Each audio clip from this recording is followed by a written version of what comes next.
자, 이제 시작하겠습니다. 예, 두 번째 얘기인데요. 일단은 제가 요 말씀을 읽으면서 시작해 볼게요. 바울이 로마서 교회 편지를 쓰면서 1장에 여러 이야기를 했어요. 1, 2장에 굉장히 중요한 얘기를 했는데 그거보다도 초반부에 편지의 초반부에 내가 이게 로마서잖아요. 로마서 1장이니까 로마에 있는 교회에게 편지를 쓰면서 내가 왜 이 편지를 쓴다라고 하는 얘기를 했어요. 굉장히 중요합니다. 이건 그냥 대부분 쉽게 넘어가고 요 다음 패러그랩이 원죄에 관한 얘기 또 사람의 자범죄에 관한 얘기가 쭉 나와요. 그래서 그걸 집중해서 보는데요. 저는 이걸 굉장히 중요하게 봐서 여기에 발췌를 했어요. 제가 읽어볼게요.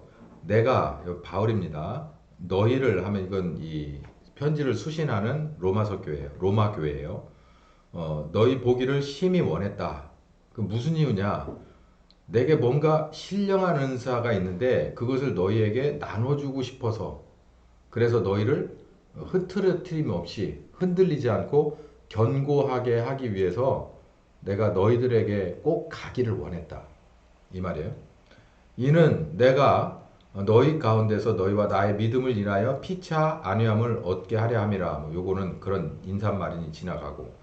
형제들아, 내가 여러 번 너희에게 가고자 한 것을 너희가 모르기를 원치 않으니 내가 시도 많이 했다. 갈라고.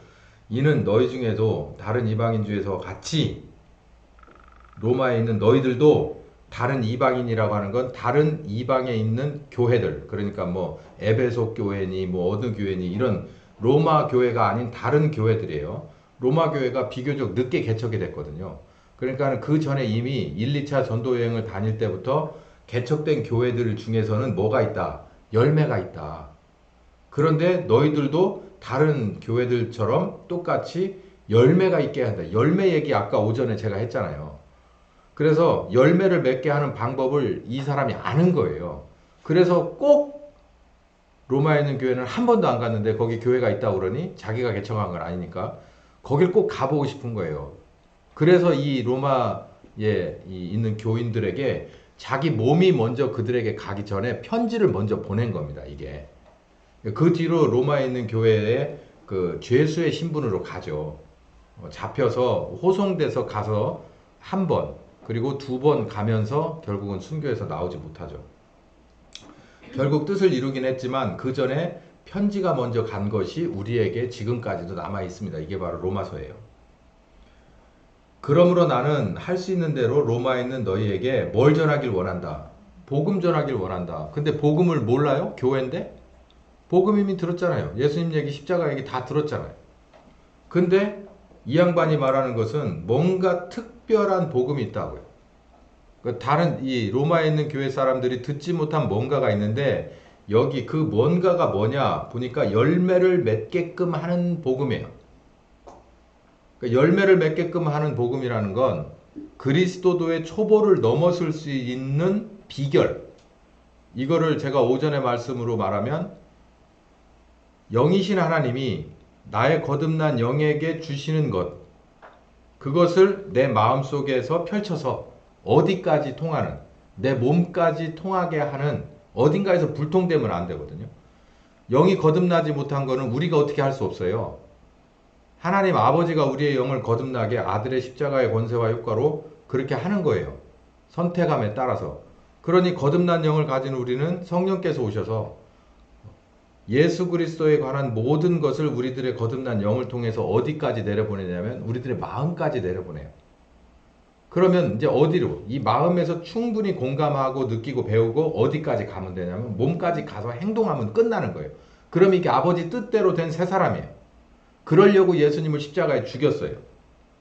근데 그렇게 하지 못하도록 아까 로마서 7장에 보니까 바울 스스로가 고백을 하는데 내 몸에서 저항군이 나온다. 그거 그렇게 하면 안 되는 이유를 들고 아주 논리적이고 아주 강력하고 아주 예리하게 나와서 뭐를 막는다. 하나님 쪽에서 온 은혜의 말씀을 여러 가지 것들을 커버한다는 거예요. 어디로 못 내려가게. 행동으로 못 내려가게. 그러면 뭐가 열매가 없는 거죠. 나무가 감나무면 뭐예요? 잎이 좋고 가지가 좋으면 뭐합니까? 꽃이 났으면 뭐예요? 열매가 없으면 아무 소용없는 거잖아요. 우리가 아무리 좋은 예수님의 십자가로 거듭났으면 뭐예요? 그분의 말씀을 다 들었으면 뭐예요? 내가 공감했으면 뭐예요? 표시 안 나잖아요. 표시 안 나면 열매가 없는 거라 그거 번져버린다는 거예요. 그래서 육이야 상관없어. 영과 마음만 되면 되는 거야 라고 하는 게 영지주의인 거예요.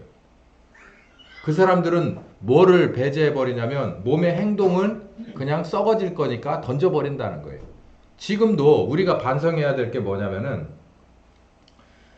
우리가 그리스도의 초보, 행함이 없는 믿음, 죽은 믿음이라고 그랬는데 믿음은 있고 은혜는 받았는데 마음까지는 왔는데 뭔가 움직여지지 않는 우리는 늘 하나님 앞에 회개거리잖아요.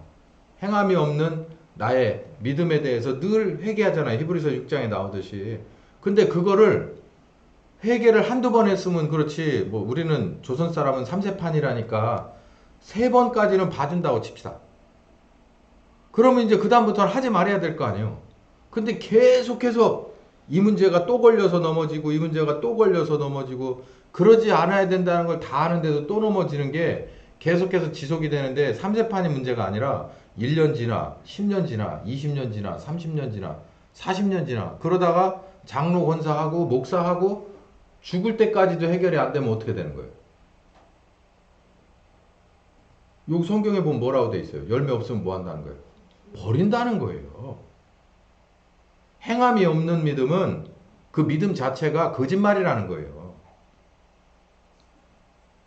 아버지 하나님이 내가 아들을 보내서 십자가 져줄게 큰 소리만 치고 지금까지 안 보내면은 그게 행동으로 옮겨지지 않은 거예요. 근데 그 아들 하나님이 때가 되니까 오셔가지고 십자가에까지 죽었잖아요. 그러면 아버지와 아들과 성령 하나님이 뭐를 주장하느냐면 우리에게 뭐를 주장하느냐면 너희들의 영에서 마음에서 몸까지 행동으로 해라. 그걸 주장을 할 수 있는 거예요. 근데 오직 믿음으로 구원받는다. 이게 개신교의 그 루터가 말한 그 든 깃발이잖아요. 그러니까 우리는 그것만 똑 따다가 행동은 얘기 안 하고 믿음으로 구원받는다고 얘기해요. 요즘은 회개에 관한 얘기도 다구쳐서 물을 수가 없어요. 듣기 싫거든. 듣기 좋은 꼭 필요한 것들만 해주는 거예요. 그게 사욕을 좇는 스승. 정말 심각하게 생각해 봐야 되는 거예요. 열매가 있냐 없냐는 거예요. 우리가 진짜 성령께서 우리에게 하나님이 우리의 영을 통해서 뭔가를 지시하셨어요. 그러면 그게 우리 마음속에 와서 공감을 입고 뭘 어떻게 해야겠다라고 하는 개념이 생겨서 우리의 몸이 그대로 움직여지느냐고요. 그렇게 되지 않으면 열매가 있을 수가 없어요. 열매가 없다는 건 다른 말로 내 잘못된 게 고쳐지지가 않는다는 얘기예요. 잘못을 계속 반복할 수밖에 없다는 얘기예요. 한 번 잘못하고 실수한 건 용서함을 받을 수 있습니다. 히브리서도 얘기하잖아요. 한 번 비침을 얻고 근데 두 번째 기회를 줬는데도 또 그게 고쳐지지 않는다 그러면 다 네 책임이라는 얘기예요.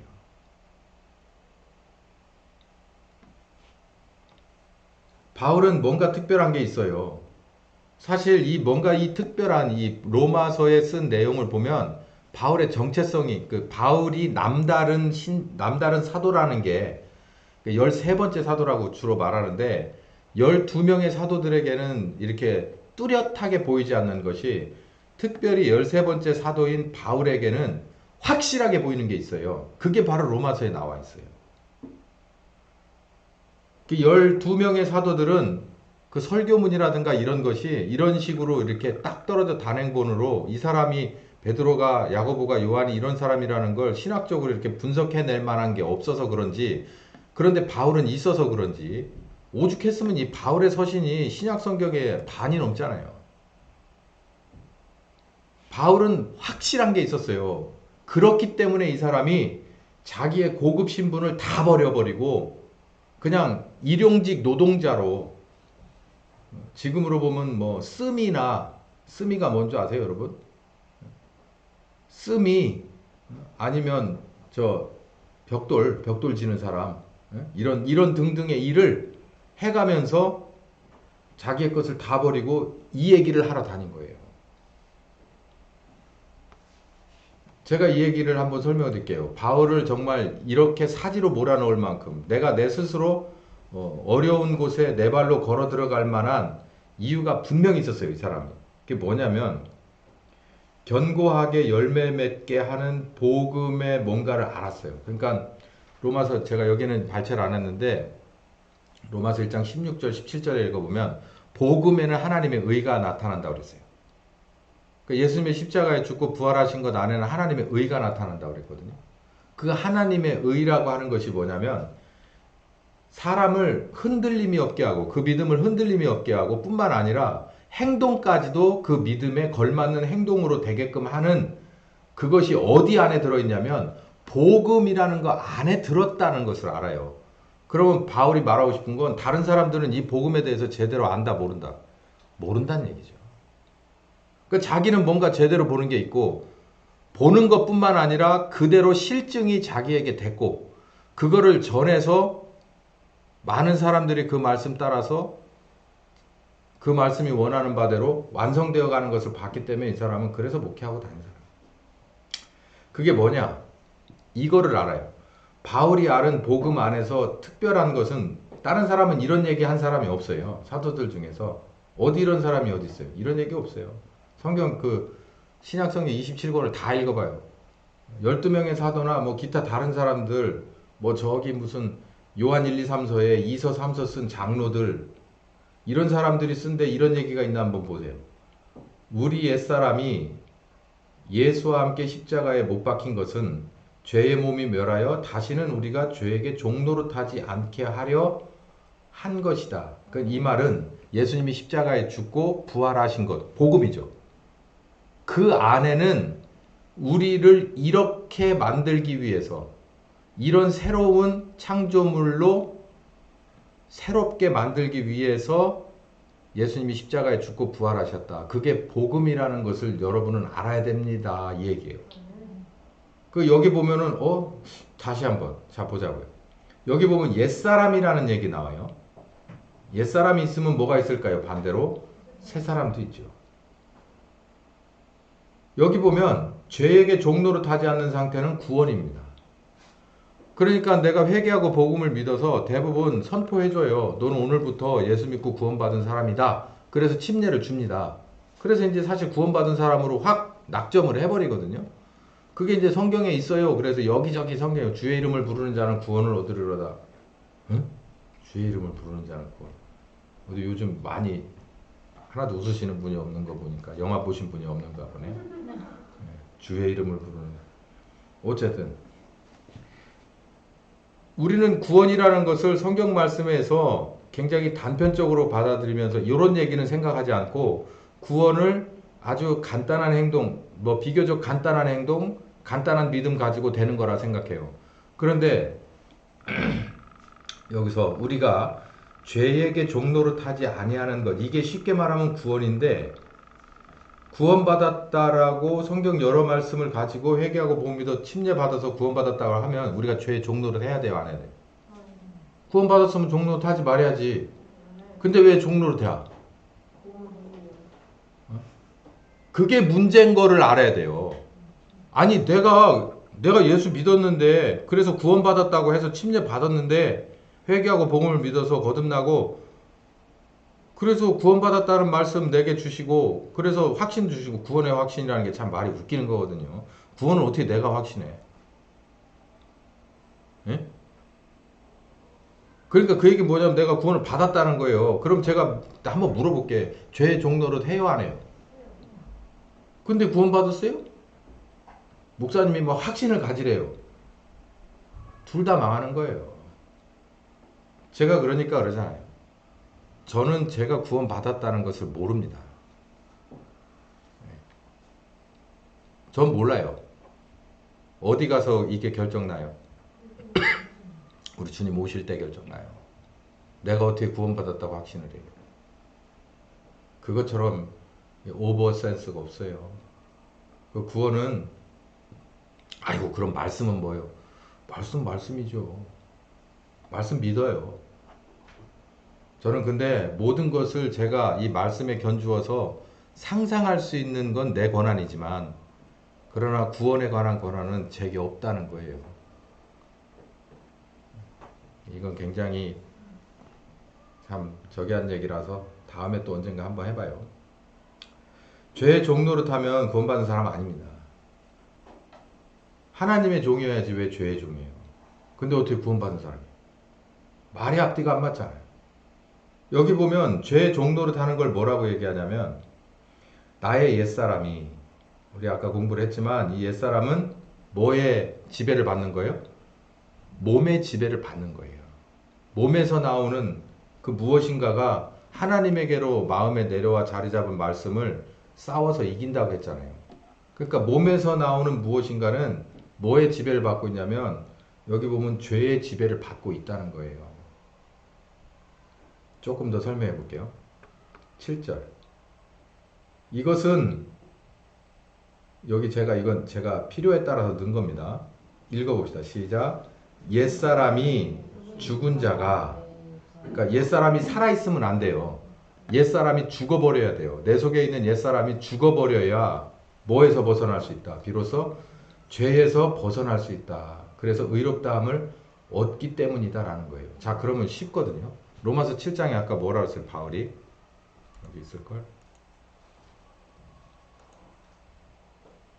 24절 읽어봅시다. 시작. 오라 나는 곤고한 사람이로다. 이 사망의 몸에서 누가 건져낼 것이냐. 그러니까 몸이 죽어야만 결국은 누가 이길 수 있다.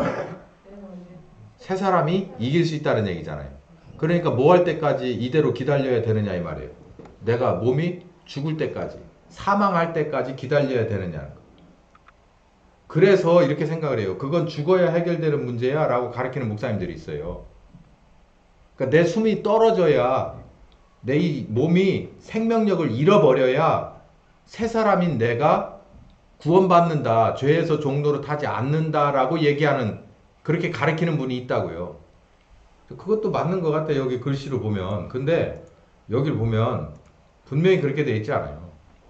여기서 옛사람이 죽었다라고 하는데 이 옛사람을 여기 다시 읽어봐요. 우리가 알거니와. 시작. 우리가 알거니와. 이거 알거니와는 다른 말로 뭐냐면 우리가 이 말씀대로 해봤지 않습니까? 이 말이에요. 우리가 경험했습니다. 이 얘기죠. 우리 옛사람이 예수와 함께 십자가에 못 박혀요. 예수와 함께 십자가에 못 박혔다는 게 몸이 자연적인 수명을 타고 죽는다는 걸 말하는 게 아니잖아요. 뭐 할 때 하는 거예요? 내가 살아있을 때 하는 거예요. 그러니까 마음속에서 교전이 늘 일어나고 있는, 멀쩡하게 숨쉬고 살아있는 동안을 말하는 거예요. 그 동안에 내 속에서 뭐를 죽여야 된다는 거예요? 옛사람을 처치해야 된다는 거예요. 이거를. 그러니까 마음속은 계속 교전이 일어날 수밖에 없는 거예요. 언제까지? 옛사람을 뭐 할 때까지? 여기 보면 죽여버릴 때까지. 이제 조금 감을 잡으셨길 바래요. 우리 속에 둘이 있기 때문에 싸운다고 그랬죠. 하나님 쪽에 사람이 있고 사탄 쪽에 사람이 있어요. 어디 숨어 있어요? 하나님 쪽에 사람은 영에 있고 마음을 지배하고 있어요. 그런데 사탄 쪽에 있는 사람은 어디에 근거지를 두고 있다? 몸에 근거지를 두고 있다. 그러니까 가장 무서운 소리가 너 이러다 죽을 수 있어요. 그러면은 그냥 다 프리패스야. 다 그거 무장 해제야. 너 이러다 죽을 수 있어. 그러면 끝나. 그래? 죽으면 죽지. 이렇게 하고 달려드는 사람이 얼마나 되냐고요. 그러니까 몸이 죽으면 모든 게 끝난다고 생각하는 것 자체가 믿음이 없는 거예요. 그리고 예수님이 십자가에 죽고 부활했다는 것 자체의 것도, 부활에 관한 것도 믿음이 없는 거예요. 그리고 영이 우선이라는 것도, 그리고 마음이, 그리고 육은 맨 말단이라는 것도, 그거에 대한 믿음도 없는 거예요. 뭐가 무서우면? 죽음이 무서우면. 8절 읽어봅시다. 시작. 만일 새 사람 우리가 그리스도와 함께 죽었다면 또한 그와 함께 살 것이다. 이거를 제가 설명을 드릴게요. 사망을 무서워하는 이 나의 원래 사람이 옛사람인데, 그 옛사람을 여기 보면 6절에 이렇게 표현했거든요. 예수님과 함께 십자가에다 못 박아버리면은 거기 못이 박히겠어요? 개 끌듯이 끌어가가지고 십자가에 못 박아야 돼. 그래서 옛사람이 가뜩이나 죽는 게 무서운데 예수님하고 십자가에 못 박는다. 이거 상징적인 얘기거든요. 십자가에 못 박는다면은 따라가겠냐고. 이게 특히 배우자가 하나는 믿고 하나는 아예 교회를 안 다니거나 처음이거나 이런 케이스는 잘 들어야 돼요. 이 사람은 아무것도 몰라. 나도 잘 모르지만 어쨌든 교회는 가야 돼. 그러면 어느 날인가 징글징글하게 끌고 올라오래도 안 오는 날이 있어. 왜 그럴까? 일단 교회에 발을 디뎌서 좋을 것 같지가 않은 거야. 그러니까 하여간에 기분도 나쁘고 몸 상태도 안 좋고 그렇게 할 만한 처지도 아니고 해서 안 오려고 하는 거야. 막 징글징글하게. 그것처럼 우리 속에도 두 사람이 싸우기 때문에 하나님의 말씀 이거 잘 지키고 교회 가서 이렇게 하고 이런 거 잘해야겠다라고 생각을 하는 내 세 사람이 이렇게 하려고 하면 징글징글하게 이걸 안 하려고 하겠죠. 그런데 이 사람은 어떻게 십자가에다 못 박냐는 거예요. 못이 박아져? 그럴 것 같으면 내가 싸워서 이기게. 그러면은 상대가 아니잖아요. 백전백패라는데. 결국은 진다는 거 아니에요. 결국은. 그러면 이게 무슨 얘기일까? 만일 세 사람이 우리 세 사람, 제가 가로 열고 세 사람을 넣은 거예요. 그래서 성경에는 그게 없어요. 만일 우리 어떤 우리, 세 사람 우리, 옛 사람 우리가 그리스도와 함께 죽었다면 또한 그와 함께 살 줄을 믿는다라는 거 안에 핵심이 들어있어요. 이걸 극복해 내버리는 핵심이, 신앙생활의 초보딱지를 띄는 핵심이 거기 있어요.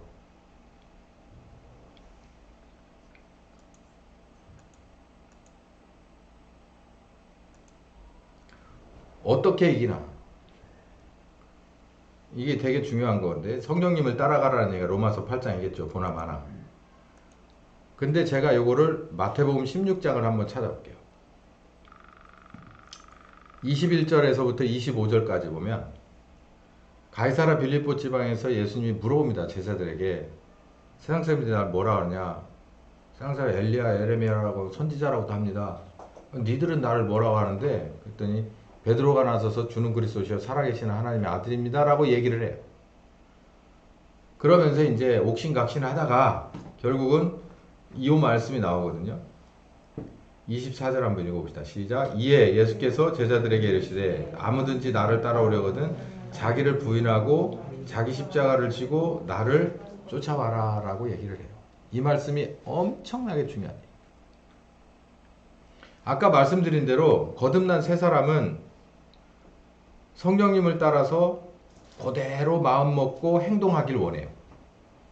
그렇게 만들어졌어요. 영이 새롭게. 근데 항상 하려고 할 때마다 반대파가 나와요. 어디서? 밖에서가 아니라 내 속에서. 밖에서도 있고 안에서도 있어요. 근데 안에 거가 굉장히 커요. 그래서 이 안에 거 옛사람을 죽이는 게 바로 첫 번째 십자가입니다. 그리고 밖에 있는 걸 잡는 게 두 번째 십자가예요. 그래서 첫 번째 십자가를 잡는 게 바로 이 마태복음 16장 24절 아주 많이 우리가 봤죠. 그게 바로 자기를 부인하는 거예요. 그리고 자기 십자가를 지는 거예요. 근데 이걸 누가 질까요? 옛사람이 질까요? 새사람이 질까요? 오늘 바울이 말한 거에 의하면 뭐가 진다고요? 새사람이 진다고 그랬죠. 이게 핵심입니다. 새사람이 자기를 부인하고요. 자기 십자가를 지고 어떻게? 예수님의 십자가에 못 박히는 겁니다. 그러면 뭐가 죽어버려요? 옛사람 죽어버리는 거예요. 자, 이게 무슨 얘기냐면 9절 한번 읽어봅시다. 시작. 이는 하나님의 무죄한 아들 그리스도께서 죽은 자 가운데서 뭐 했다? 사셨다. 다시 죽지 아니하시고 사망이 다시 그를 주장하지 못한다. 그것처럼 우리도 그렇게 된다는 얘기예요. 그러니까 예수님의 십자가 내 십자가 되면 예수님의 부활이 내 부활이 된다는 건데, 예수님의 십자가를 옛사람이 지면 부활해낼 수 있어요? 없어요? 죽으면 끝나는 거예요. 잘못된 옛사람이 십자가를 지면 끝나는 거야. 근데 누가 십자가를 지는 거예요?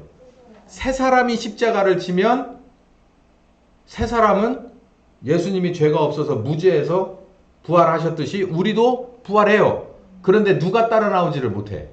누구는 죽어버렸어. 그 불 속을 통과할 때. 십자가를 통과하면서 그 사망 가운데 누군 죽어버린 거예요? 옛사람이 죽어버린 거지. 그러면 누가 이긴 거예요? 그래서 십자가가 해법이라는 겁니다. 모든 죄 문제의 해법은 십자가에 있다는 거예요. 그러니까 같이 끌고 들어가는 거예요. 옛사람을 끌고 어디로 들어가는 거예요? 십자가로 가는 거예요. 그래서 못 박혀요. 그러면 죽어요. 근데 그 십자가는 형틀이기 때문에 죄 있는 것만 죽이는 겁니다. 죄 있는 것만 죽기 때문에 새 사람은 죄가 없어요. 하나님을 사랑한 죄밖에 없어. 말씀을 사랑한 죄밖에 없어. 그러니까 자연간 부활하게 될 것이고 그 십자가에서 죽어버린 건 뭐만? 죄를 범한 옛사람만 죽어버리게 되는 거예요. 제가 이거를 이제 현실에서 어떻게 우리에게 작용되는지를 새 사람은 성경 말씀을 읽든지 어떤 식으로든지 항상 영이신 하나님에게 공급받는 게 있어요. 그래서 나름대로 자기를 잘 유지하며 살며 있습니다. 근데 우리 속의 삶이, 내 삶이, 우리들의 삶이, 이 세상의 삶이 오리무중되고 뒤죽박죽되는 건 우리 속의 옛사람이나 우리 밖에 있는 신자가 아닌 거듭나지 못한 문제 있는 사람들에게서부터 오는 거예요. 그러면 이 문제는 누가 해결을 해야 된다는 거예요? 거듭난 새 사람이 해결할 수 있다는 거예요. 그래서 일단은 내 속에 있는 옛사람을 어떻게 죽이는가 이제 시뮬레이션을 한번 해보는 거예요. 나는 이렇게 해서 말씀 따라서 이렇게 하고 싶어, 감사하고 싶어, 기뻐하고 싶어, 뭐 하고 싶어. 근데 한쪽에서 쑥 나오는 거예요. 야, 그거는 말이지. 감사라기보다는 사실은 의사를 잘 만나서 그래. 사실은 기회가 좋았어. 감사보다는 행운이겠지. 이렇게 해서 쑥 하고 올라와요. 그 굉장히 부드러워요. 이 뱀의 소리가 원래 그렇습니다. 굉장히 합리적으로 올라와요. 그러면 대부분 사람이 그냥 거기서 상쇄돼서 없어져 버려요. 성령께서 주시는 좋은 생각이 이쪽에서 오는 부드러운 말에, 물타기 말에 희석돼서 펑 하고 공중에 그냥 휙 하고 풍선 터지듯이 날아가 버려요. 뭐까지 안 나오고 입으로 뭐 감사, 기쁨, 기도 안 나와요. 마음속에서 긴가민가 하다가 펑 하고 없어져 버려요. 그거는 아주 젠틀한 거예요. 옛사람의 하는 짓 중에서.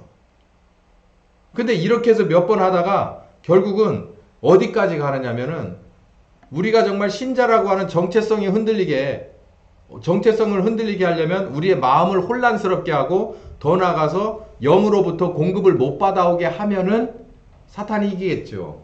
그래서 제가 그러잖아요. 특별히 뭔가 이렇게 어려움이 있을 때 상담을 할 때 제가 이렇게까지 콕 집어주는 날이 있어요. 반드시 오늘 저녁 때 이 상담을 끝나고 가시면 집사님의 마음을 흔들어 놓을 만한 일이 집사님 내부에서 일어나거나 측근 중에서 반드시 올게 될 겁니다.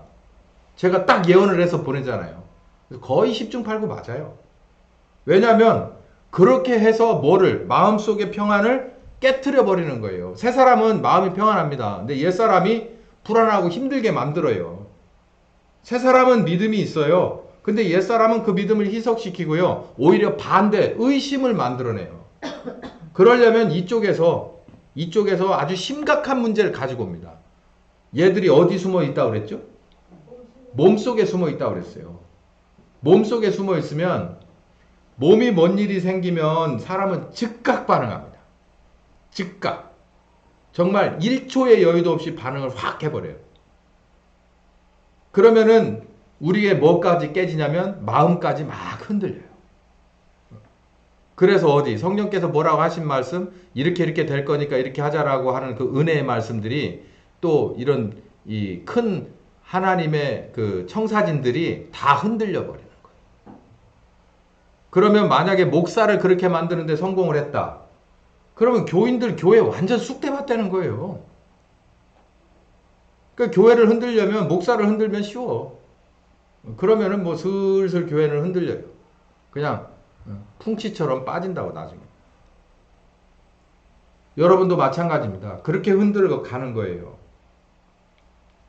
그런 바로 옛사람을 이거를 완전히 소멸시켜버리고 그 예수님의 십자가에서 죄의 몸을 멸해버린다는 것은 죄의 몸을 멸해버린다잖아요. 이 몸을 멸해버린다는 것은 이 속에 들어있는 이 죄의 근거지를 멸해버린다는 것은 예수님과 함께 십자가에 못 박는 거가 있는데 그 옛사람이 십자가에 못 박히려고 노력하겠어요? 절대로 안 하지. 저기 못 박히면 죽는데. 그러니까 누가 못 박히느냐면 새 사람이 못 박히는 거예요. 자, 이렇게 하는 거예요. 내 속에서 감사해야 되겠다라고 생각이 되는데 마음속에서 확 그런 감정이 돌아. 근데 속에서 생각이 나고 누군가가 또 얘기를 하고 뭐 이러저러한 것이 그 이런 것들을 싹 상쇄시켜 버리려고 할 때 그때 뭐 하라고 그랬어요? 여기 예수님이. 뭐 해라? 예수께서 제자들에게 이르시되 누구든지 나를 따라오려거든 뭐 해라? 자기를 부인하라. 여기서 자기는 누굴까요? 새 사람일까요? 옛 사람일까요? 옛 사람이죠. 부인하라는 거예요. 이 부인하는 것은 아니야 라고 얘기를 하는 거예요. No! 근데 이게 참 쉬운 일이 아니에요. 그래서 이 말씀을 저는 다른 말로 표현할 때 진리 앞에 정직하라는 거예요. 진리 앞에 정직하라. 이게 옛사람을 못 박는 첫 번째 겁니다. 진리 앞에 정직해야 돼요. 그래서 제가 한동안 이런 얘기하다 잘 안 한 얘기가 있잖아요. 아이고 목사님 왜 이렇게 키가 작으세요? 기분이 좋아요, 나빠요? 좋아요, 나빠요? 근데 이거 사실이에요, 안 해요? 비교적 작죠. 근데 일단은 뭐 크다고 하는 것도 기분 나빠요. 아이고 왜 이렇게 훤칠하세요? 이것도 욕이요, 뭐요? 예? 아이고 얼굴이 요만하시네요. 이거는 진짜 막 욕이다. 그런데 사실을, 그러니까 진실은 항상 뭐가 나쁜 법이에요? 기분 나쁘고 마음 상하는 법이에요. 근데 그러지 말라는 거예요. 진리는 누구 거예요? 진리는 내가 곧 길이요 진리요. 진리는 하나님이잖아요. 그럼 성령님이 우리에게 말씀해 주시는 건요. 야, 너 얼굴이 해숙해졌다 이렇게 말할까요? 아니에요. 언제든지 뭐라 그럴까요? 너 좀 줄여야 되겠어 이렇게 얘기하시죠. 그게 진리죠. 아이 그 화법이 그러지 마시고 아이 그러건 어쩌건 하나님을 우리가 어떻게 가르쳐. 나중에 따끔한 얘기 하시더라도 처음에 그럴 때도 있어요. 이거 너무 힘들 때는 처음에는 도닥도닥하고 위로하다가 그래도 이건 해야 돼 이렇게 나중에 나오는 때도 있어요. 제 경험상. 그런데 결론은 아닌 건 아니고 긴 건 긴 거예요. 그게 성령님이에요. 그게 말씀이고 위로를 해줘요. 왜냐하면 긴 건 기라고 얘기하기 위해서 아닌 건 아니라고 하기 위해서 위로해 주는 거지 그 진짜가 아닌 걸로 바뀔 수는 없거든요. 여기 보니까 말씀 앞에 진리 앞에 정직하라는 얘기예요. 이거하고 똑같은 얘기가 히브리서 2장 3장에 있죠. 너희가 그의 음성을 듣거든 너희 마음을 뭐 하지 마라. 강팍하게 하지 마라. 너 왜 이렇게 작냐? 우씨 이런 거 아니라는 거예요. 그렇긴 하죠. 근데 하나님이 저를 만들었잖아요. 뭐 이렇게라도 달려들 수 있어요. 그게 오히려 제 처세가 더 나은 겁니다. 오히려 더 그 품속으로 파고드는 거니까. 예를 들어서 그렇게 하듯이 자기 부인이라는 건 그거예요. 내가 정말 이 소리 듣고 싶진 않았는데 내가 이게 내가 잘못한 건지는 알지만 하나님 나는 위로를 받고 싶었습니다. 그러니까 교회에서 위로해 준답시고 하는 게 그게 잘하는 건 아닌 것 같아요. 생각 잘해야 돼요. 위로와 평안. 위로와 평안 해주세요. 근데 긴 건 기라고 말해줘야 돼요. 결국은. 그래서 답은 이겁니다. 정답을 알려줘야 돼요. 아닌 걸 기라고 밴드 붙여가지고 그러면 안 되죠. 옛사람을 못 박는 것은 새 사람이 먼저 진리 앞에 아하 이거 내가 잘못됐구나. 나는 새 사람이라 잘못한 게 없어요. 옛사람만 잘못됐습니다. 옛사람은 진리를 가져다 주면 기분 나빠해요. 상처 입었다 말합니다. 그런데 새 사람은 그렇지 않아요. 생각해보니 그 말씀이 맞습니다 라고 하는 거예요. 이게 곧 성령님을 따라가는 겁니다. 그 로마서 8장 제가 아까 그냥 스킵하고 넘어간 게 여기서 설명이 나오기 때문이에요. 말씀 따라가는 게 말씀이 옳습니다. 지금 있는 현실이 그렇지요 라고 얘기하는 게 성령님을 따라가는 거예요. 1단계. 그리고 나면 뭐 하냐는 거는 자기 십자가를 지는 거예요. 제가 이런 말 하잖아요. 자기가 쌌으면 자기가 치우라고. 누가 쌌냐? 네가 쌌냐? 그러면은 정직하게 대답을 해야죠. 그렇지요. 저지요. 그러면 뭐 어떻게 해야 돼요? 여기 나오잖아요. 네가 치워. 그거 아니라고 교회가 가르쳐주면 안 돼요. 예수님이 이것 우리 잘못한 거 대신 치워주느라고 십자가 지셨다고 가르쳐주면 안 된다고.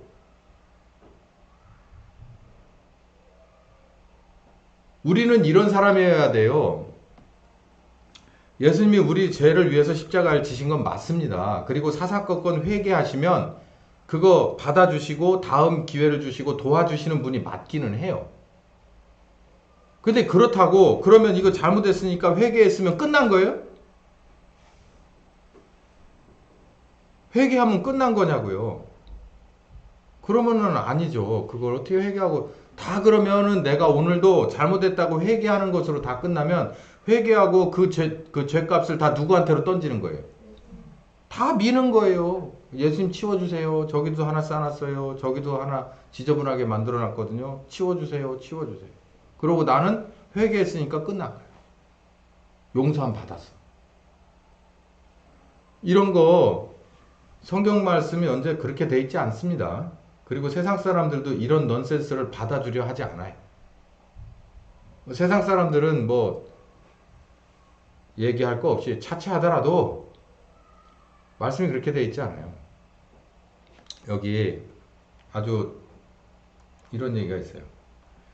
16장 21절에서 25절 제가 아까 설명을 드렸죠. 주는 그리스도 살아계신 하나님의 아들입니다라고 고백을 하니까 예수님이 뭐라고 말했냐면 내가 반석 위에, 베드로라는 이름이 해석한 반석입니다. 반석 위에 교회를 세울 것이다 라고 얘기를 해요. 그래서 천주교 사람들이 베드로 위에 교회가 세워졌다. 그래서 교황권이 베드로에게 있고 그 권한을 뒤로 연결해서 지금까지 뭐 몇 대까지 내려오죠. 그래서 자기들이 유니버설 처치, 그러니까 전 우주 가운데 유일한 교단이다. 이렇게 말하는 거예요. 그 천주교의 캐톨릭이라는 의미가 그 유니버설 처치를 말하는 보편적인 교회. 하나님이 세운 교회라는 얘기예요. 반석의 교회를 세울 것이라고 얘기해주고 천국 열쇠 줄 거다. 그러니까 네가 여기서 열면 저기에서도 열리고 여기서 잠그면 저기에서도 잠겨질 것이다. 그게 누구에게 줬다는 거예요? 베드로에게 줬다는 거예요. 이거에 대한 해석을 제가 구구절절히 변증하는 차원에서 프로테스탄트적인 입장에서 말하고 싶진 않아요. 오늘 그런 얘기를 할 시간이 아니니까.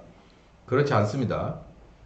그런데 그렇게 얘기를 들어서 베드로가 한껏 풍선에 바람 들어가듯이 뺑뺑해졌어요. 자부심이.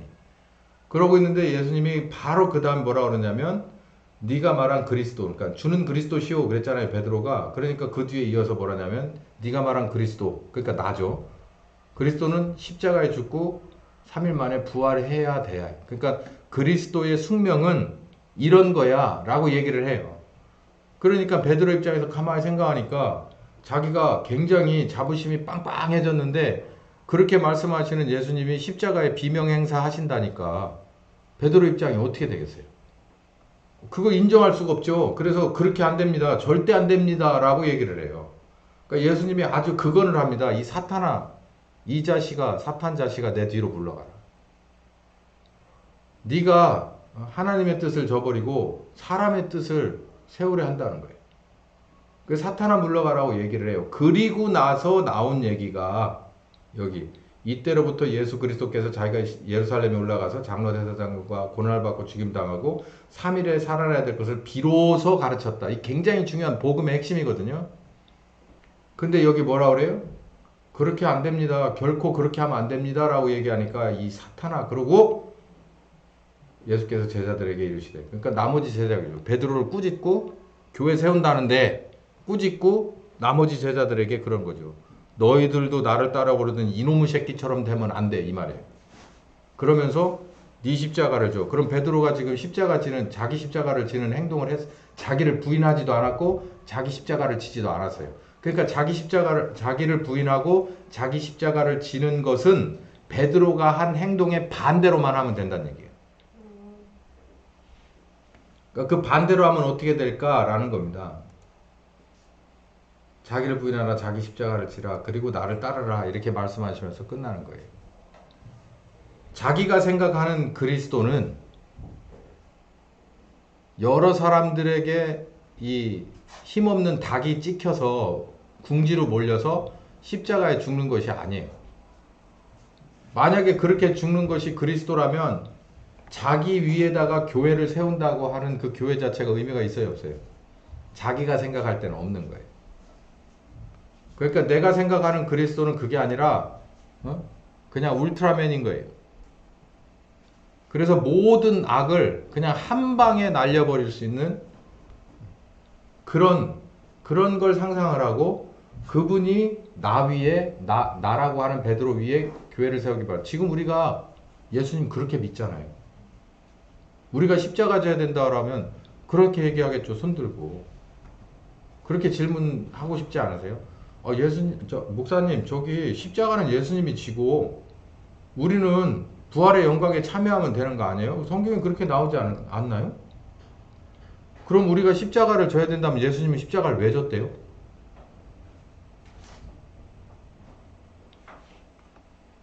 그러니까 옛사람이 안 죽어요. 옛사람이 죽을 수가 없어. 그게 누구의 논리예요? 새사람의 논리예요? 옛사람의 논리예요? 옛사람의 논리거든요.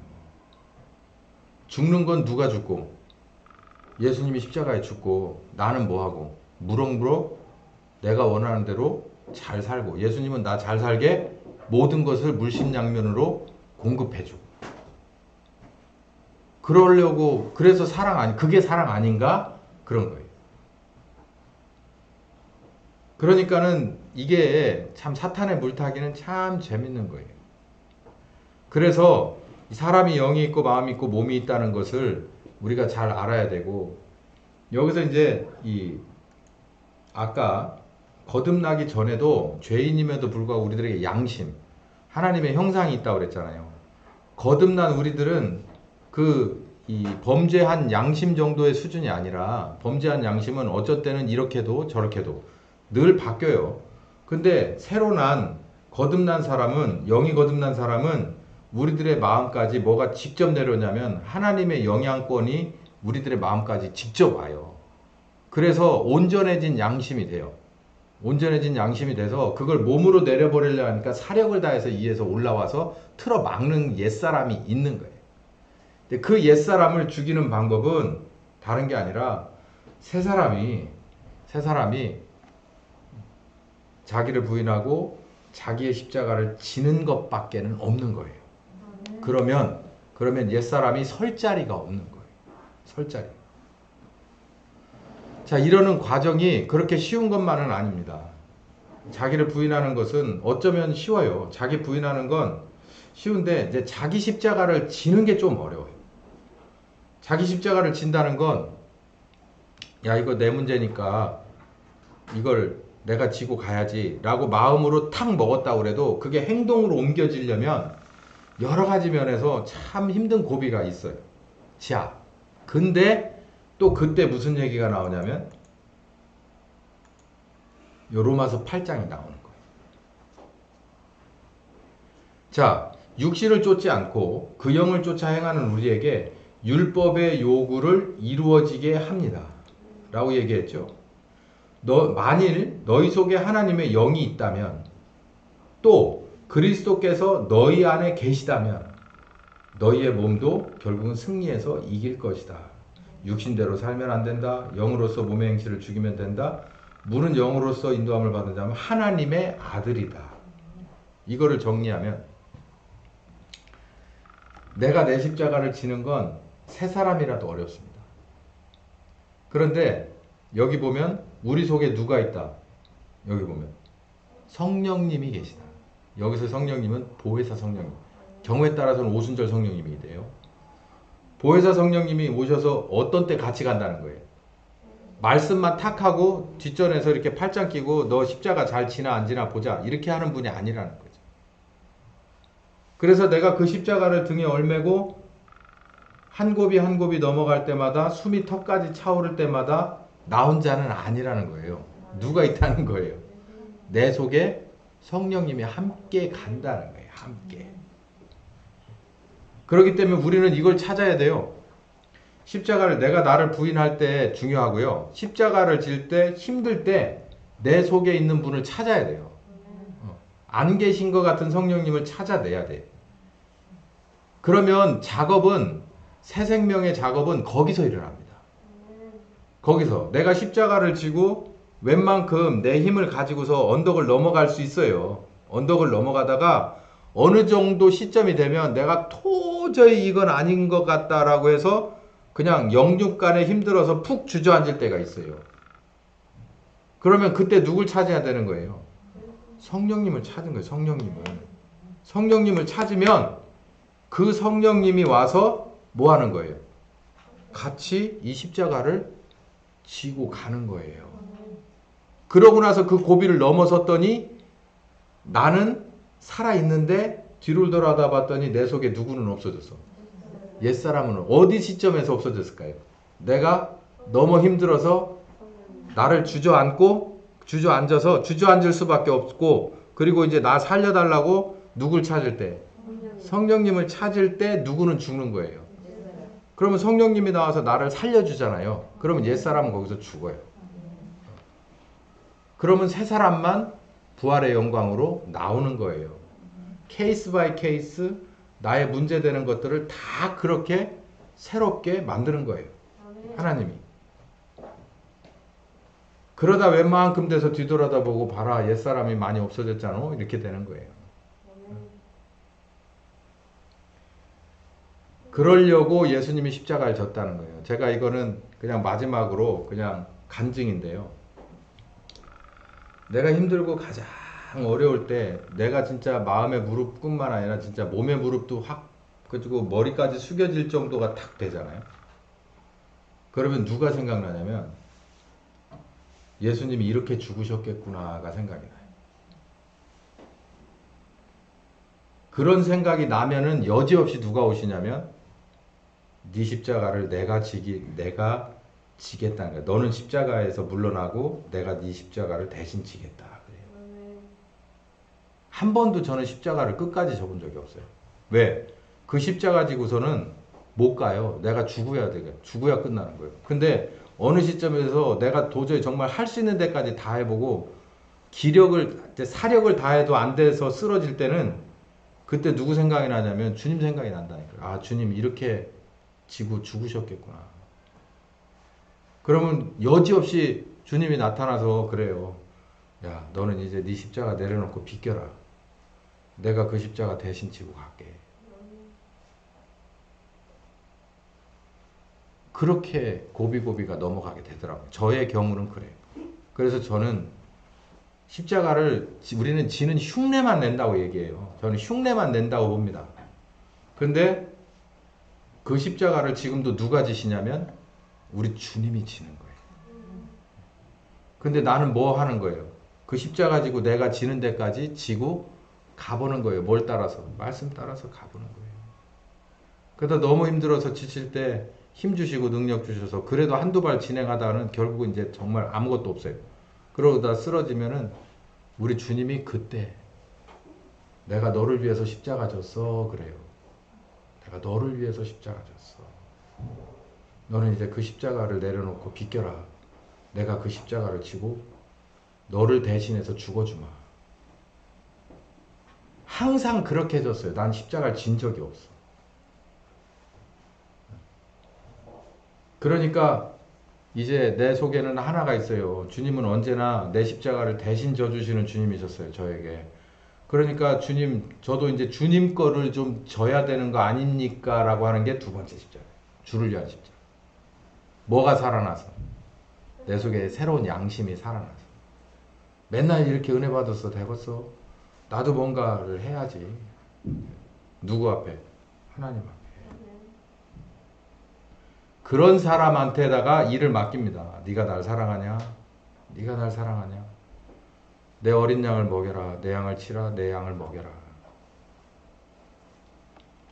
오늘 우리 사람 중에서 영이 있는 우리들, 거듭난 우리들, 거듭나지 못한 사람들을 거듭나게 하셨고, 이번 시간에는 거듭난 우리들, 영이 거듭난 우리들에게 하나님으로부터의 그 좋고 좋은 모든 것이 다 거기에 도착해서 우리들의 마음에 와서 마음까지도 풍요롭고 안정화 작업을 하지만, 그러나 우리 몸속에서 오는 뭔가 이 하나님을 거절하고 거스리는 반대하는 것들이 우리에게 정말 좀처럼 하나님의 사람으로 바뀌지 못하게 하는 그것이 우리들의 마음의 현실이다.